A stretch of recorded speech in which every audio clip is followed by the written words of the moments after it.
vamos continuar a estudar a reforma trabalhista, o que modificou em relação a CLT, que ainda vai valer até 11 de 2017. Bom, hoje nós escolhemos para falar com vocês sobre grupo econômico. O grupo econômico está no artigo 2º, parágrafo 2º, e com a reforma foi acrescentado um parágrafo 3º da CLT. Vamos entender. O que é grupo econômico? Grupo econômico é quando você tem empresas que, embora tenham personalidades jurídicas próprias, elas atuam em conjunto, certo? Esse grupo econômico, ele pode ser por subordinação e por coordenação. Na realidade, a CLT antiga só admitia o que a gente chama de grupo econômico por subordinação.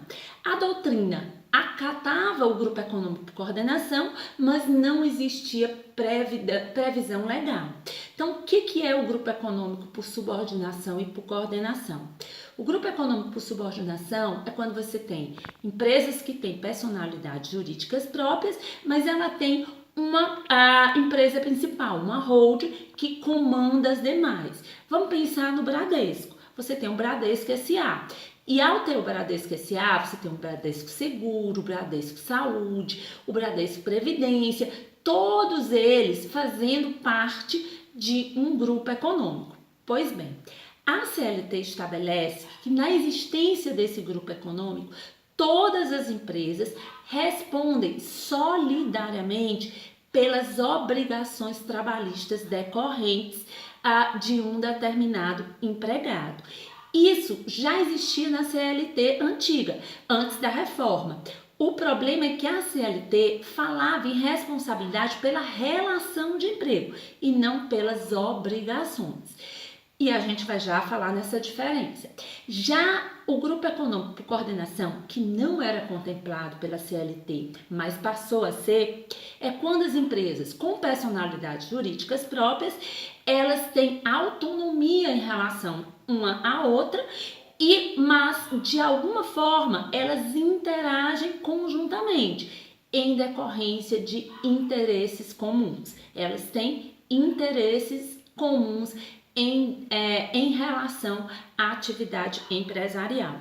Na CLT atual, com a reforma, você terá configurado na própria CLT a existência desse grupo econômico por coordenação. Bom, esse grupo econômico por coordenação, no entanto, ele não pode ser caracterizado apenas pelo fato de ter administradores comuns. Não caracteriza grupo econômico por coordenação, ou seja, aquele grupo econômico em que você não consegue detectar uma empresa que comanda as demais, e sim elas são autônomas e trabalham no mesmo patamar. Esse grupo só será considerado grupo se houver prova de que eles trabalham em busca de interesses comuns. Por exemplo, eu vou utilizar o empregado de uma empresa na outra.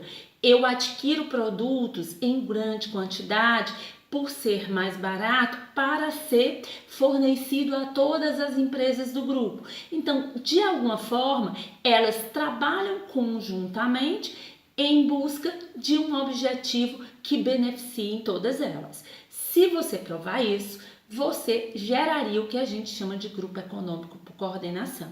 O grupo econômico por subordinação ele é de fácil detectação, você rapidamente consegue visualizá-lo.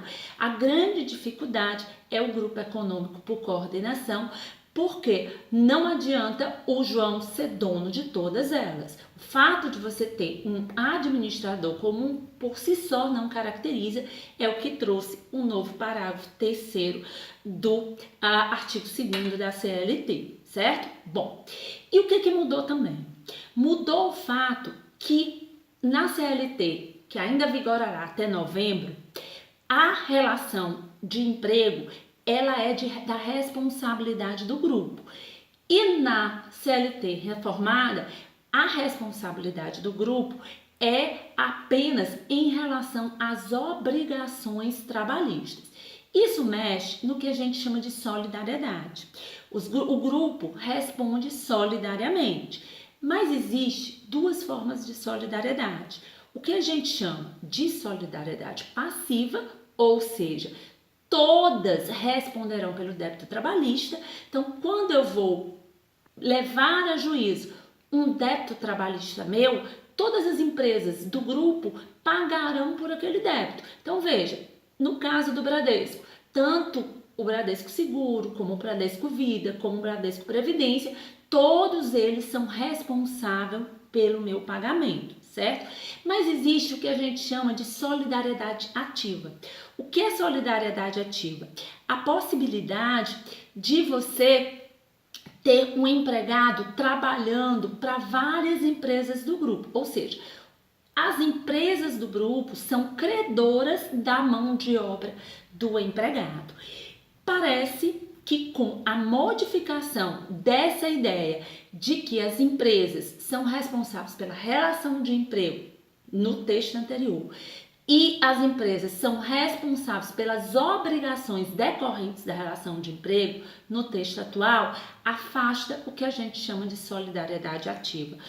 Ou o que quer dizer? Que o empregado de uma determinada empresa deverá prestar serviço unicamente para essa empresa, não podendo trabalhar de forma conjunta para todas as empresas do grupo.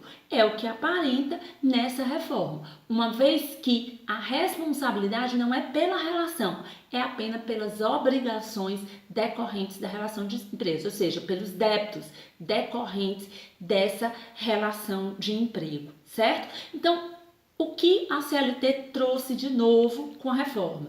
Primeiro, a instituição, a criação do grupo econômico por coordenação em lei, certo? Antes a gente não tinha, só tinha um grupo por subordinação, embora existisse várias decisões judiciais que permitiam a utilização do grupo econômico por coordenação no meio urbano, no meio que é regulamentado pela CLT.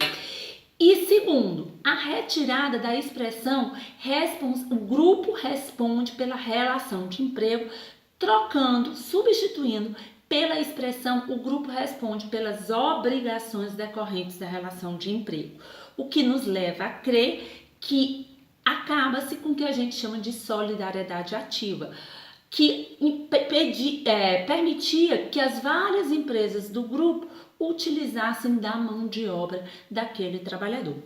E para a gente encerrar, é interessante relembrar que, embora o grupo econômico por coordenação tenha sido admitido nessa reforma trabalhista, não há a caracterização do grupo econômico por coordenação apenas pela existência de sócios em comuns.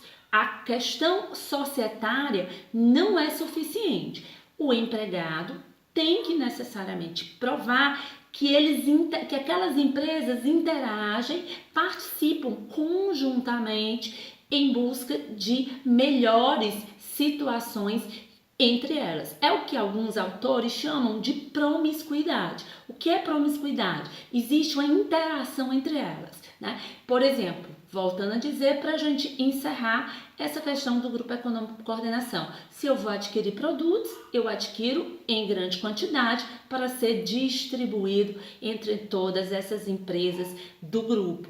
Se eu vou usar um empregado de uma na outra, eu também estou provando que existe alguma relação entre elas. É isso que modificou em relação ao grupo econômico na reforma trabalhista. Obrigada.